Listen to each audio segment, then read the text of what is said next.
পুলিশরা আছেন ওনাদেরকে ডাকো তো, ওনারা যদি না যায় এখন আমার পুলিশ ডাকতে হবে। হ্যাঁ ডাকে, পুলিশকে ডাকো, ডাকেন না পুলিশকে ডাকো। ভাই আমি বলছি আপনার সাথে কথা বলবো না, আপনার যেরকম স্বাধীনতা আছে জিজ্ঞাসা করেন, আমারও স্বাধীনতা আছে না বলা। তীব্র গরম ও লোডশেডিং এর যন্ত্রণায় অতিষ্ঠ মানুষ কিছুটা স্বস্তির খোঁজে যখন নগরীর চার্জার ফ্যানের বাজারে ছুটছেন, সে সুযোগকে কাজে লাগিয়ে কিছু অসাধু ব্যবসায়ী তখন জিম্মি করছেন সাধারণ ভোক্তাদের।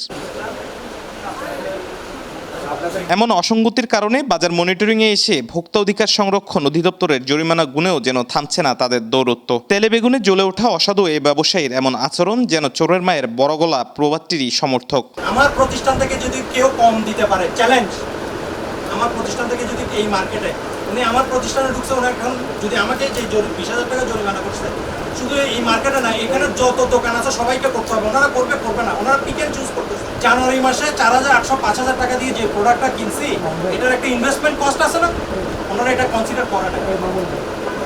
এখন আমাদের দেশে ভাই অফিসাররা আসছে, ওনারা যেটা বলছে ওনারা করছে, ওনারা যুক্তি শুনে নাই। কারণ এটার আজকের কেনার রেট 5,500, আমি কত সেল করছি 6,000 5,500 গত মাস থেকে শুরু করে 6,100, এটা মার্কেটে 6,500 সেল হচ্ছে, তার কাছে যাচ্ছে না, আমার কাছে কেন আসে? 2 মাস আগে ইনভেস্টমেন্ট করছেন, আপনি যদি ব্যাংক থেকে ইনভেস্টমেন্ট করে যদি 30 লক্ষ টাকা নেন, আপনাকে ব্যাংক ফ্রি দিবে? এটার কস্ট আপনি অ্যাড করবেন না? আমার এপ্রিল মাসের খরচ ডাবল হয়েছে, এটা আপনি ফ্রি দিবে কেউ? আপনি দিবেন না প্রশাসন দিবে, কে দিবে?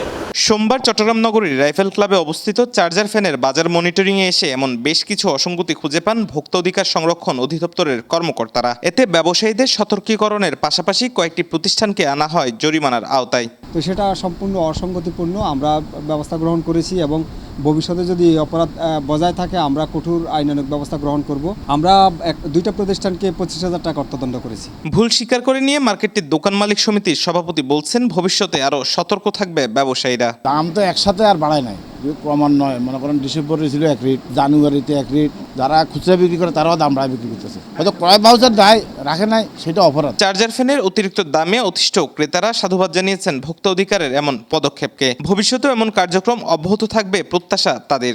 ডেফিনেটলি এটা একটা আমাদের সাধুবাদ জানাতে হয়। এত ক্রাইসিস সিচুয়েশনের মধ্যে যে এই যে ভিজিলেন্স টিম কিছু না কিছু অ্যাক্টিভিটি করে, এটা হয়তো অন্ত ব্যবসায়ীরা কিছুটা একটু নিয়ে মানে লাইনে আসবে।